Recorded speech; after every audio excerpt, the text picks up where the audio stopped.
स्वागत है आपका ज्ञानदीप के इस प्रेरणादायक सफर में, जहां हम लाते हैं आपके लिए वो ज्ञान जो आपके जीवन को नई दिशा देता है। दोस्तों, जिंदगी में मेहनत, प्रतिभा और अवसर तो कई बार मिल जाते हैं, लेकिन अगर एक चीज की कमी हो तो ये सब बेकार हो जाते हैं, और वो है एकाग्रता।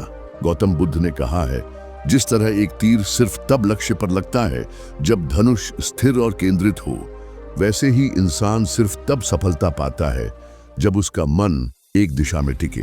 आज की इस वीडियो में मैं आपको गौतम बुद्ध की 3 ऐसी गहरी और जीवन बदलने वाली कहानियां सुनाने जा रहा हूं, जो आपको सिखाएंगी कि ध्यान की शक्ति से असंभव को भी संभव कैसे बनाया जाता है।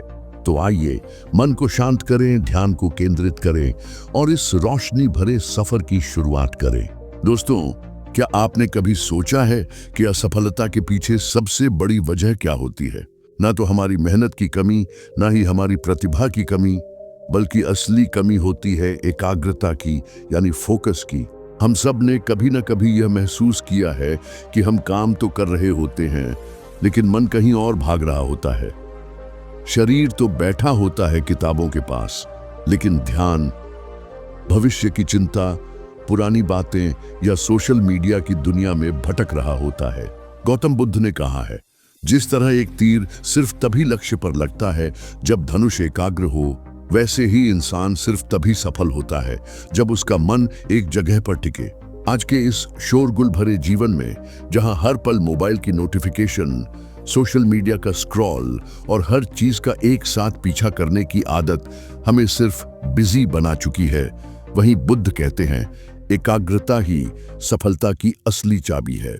आज मैं आपको गौतम बुद्ध की 3 ऐसी प्रेरणादायक कहानियां सुनाने जा रहा हूं, जो हमें सिखाती हैं कि कैसे ध्यान को एक दिशा में लगाकर हम असंभव को भी संभव बना सकते हैं। हर कहानी एक दीपक है, जो आपके अंदर की भटकन को रोशनी और स्पष्टता में बदल सकता है। तो चलिए शुरू करते हैं और समझते हैं बुद्ध के दृष्टिकोण से ध्यान और सफलता का रहस्य। पहली कहानी, फोकस की ताकत। बौद्ध भिक्षु एक दिन एक शांत पार्क में आराम कर रहे थे।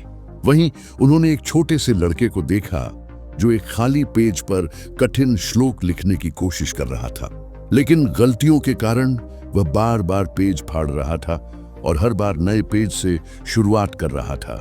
कुछ समय बाद लड़के का ध्यान बौद्ध भिक्षु पर गया। वह तुरंत उनके पास आया, प्रणाम किया और बोला, महात्मा जी, मैं पिछले 3 घंटे से इस श्लोक को सही से लिखने की कोशिश कर रहा हूं, लेकिन हर बार कोई ना कोई गलती हो जाती है और मुझे फिर से शुरुआत करनी पड़ती है। मुझे समझ नहीं आ रहा कि मैं क्यों नहीं लिख पा रहा हूं। बौद्ध भिक्षु मुस्कुराए और बोले, बेटा, ये सिर्फ फोकस की कमी के कारण हो रहा है, क्योंकि एक साधारण इंसान अपनी ज्यादातर ऊर्जा बेकार की बातों और आदतों में लगा देता है। जब मन इधर उधर भागता है तो गलतियां होना स्वाभाविक है। फिर उन्होंने आगे कहा, ध्यान से काम करने का मतलब है अपनी पूरी ऊर्जा एक जगह पर लगा देना, और जब तुम बार बार ऐसा करोगे तो मन इसके लिए तैयार हो जाएगा और फिर गलती नहीं दोहराएगा। लड़के ने पूछा, महात्मा जी, अगर मन बार बार भटक रहा हो तो मैं एक काम में ध्यान कैसे लगाऊं? बौद्ध भिक्षु ने मुस्कुराकर पूछा, तुम लिखते समय जरूर किसी व्यक्ति या घटना के बारे में सोच रहे हो? लड़के ने सिर झुकाकर कहा, हाँ महात्मा जी, आज छुट्टी का दिन है, बाकी सब खेलने गए हैं, लेकिन मुझे यह काम पूरा करना है। शायद इसी वजह से मैं ठीक से फोकस नहीं कर पा रहा।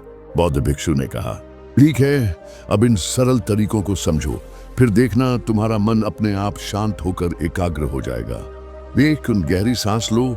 जब भी तुम्हारा मन भटके, 5 गहरी सांस लो। अपना ध्यान काम और खेल दोनों से हटाकर सिर्फ अपनी सांसों पर ले आओ। जितना तुम अपनी सांसों को देखोगे, उतना ही मन शांत होने लगेगा। 2, काम को महसूस करो। जब तुम लिख रहे हो तो सब कुछ बारीकी से महसूस करो, जैसे पेन का तुम्हारे हाथ को छूना, कागज पर उसकी चलने की आवाज, इन सब पर ध्यान दो। जब तुम ऐसे लिखोगे तो ध्यान भटकना बहुत कम हो जाएगा। लड़के ने वैसा ही किया। गहरी सांसें लेते हुए फिर से लिखना शुरू किया।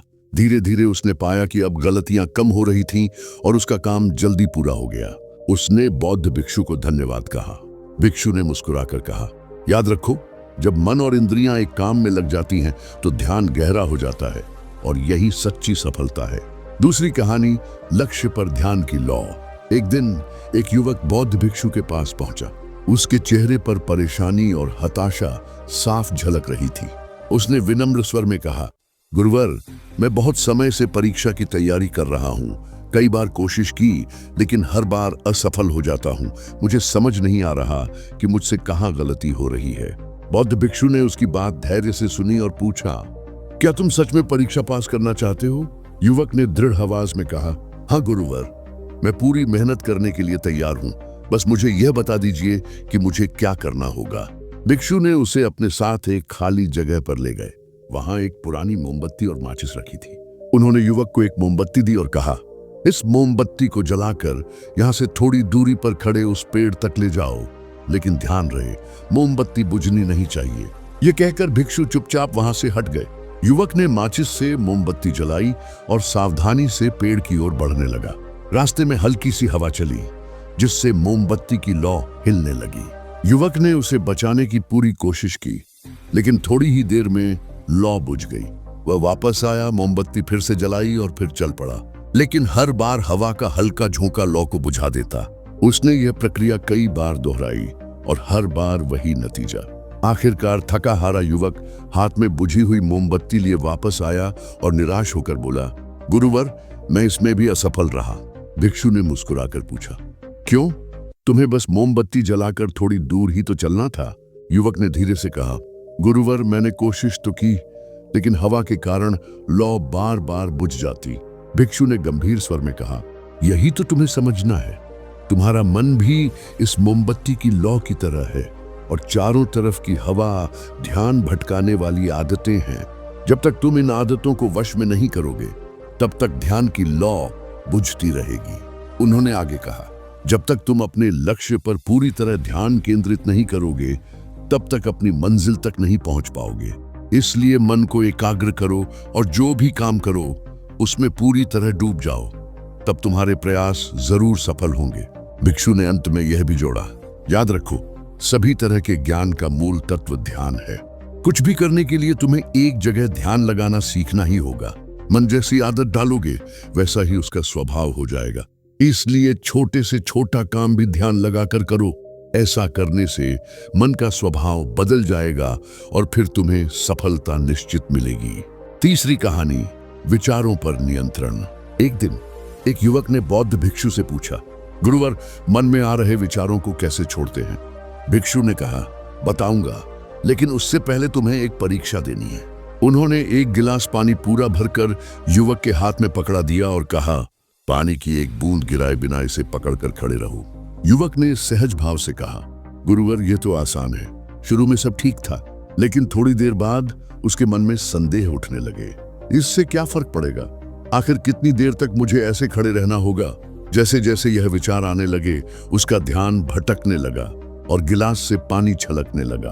भिक्षु ने शांत स्वर में कहा, बेटा, जब तक तुम्हारा मन शांत था तब तक पानी नहीं गिरा, लेकिन जैसे ही विचार आने लगे, पानी बाहर गिरने लगा।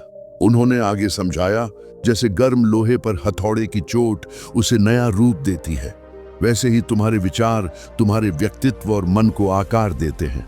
तुम्हारा मन भी इस गिलास के पानी की तरह है, जिसे आसानी से विचलित किया जा सकता है। अगर तुम पानी यानी मन को स्थिर रखना चाहते हो, तो पहले विचारों को स्थिर करना सीखो। भिक्षु ने युवक से कहा, अब एक काम करो, इस गिलास को फिर से पकड़ो और अपना ध्यान अपनी सांसों पर ले आओ। सांस को पेट और सीने में आते जाते महसूस करो।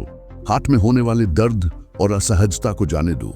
मन में जो विचार आ रहे हैं, उन्हें बहने दो। खुद को याद दिलाओ कि तुम विचार नहीं हो, बल्कि उन्हें दूर से देखने वाले हो। युवक ने वैसा ही किया। धीरे धीरे उसने महसूस किया कि अब पानी की एक भी बूंद नहीं गिर रही थी। भिक्षु मुस्कुराए और बोले, जब तुम अभ्यास करते रहोगे तो मन शांत होना शुरू हो जाएगा और तब कोई भी कठिन काम तुम्हारे लिए आसान हो जाएगा। युवक ने कृतज्ञता से प्रणाम किया और धन्यवाद देकर अपने घर लौट गया। अंतिम संदेश। दोस्तों, उम्मीद है कि आपने आज की इस प्रेरणादायक वीडियो से जरूर कुछ ना कुछ सीखा होगा। तो इस वीडियो को लाइक और अपने दोस्तों के साथ शेयर करना ना भूलें। हमें ऐसे ही सपोर्ट करने के लिए चैनल ज्ञानदीप को सब्सक्राइब करें और घंटी का बटन दबा दें, ताकि हमारी हर नई वीडियो आप तक तुरंत पहुंचे। तो चलिए मिलते हैं एक और नई प्रेरणादायक वीडियो में। तब तक के लिए अपना ख्याल रखें, मुस्कुराते रहें और अपने लक्ष्य पर ध्यान केंद्रित रखें। धन्यवाद।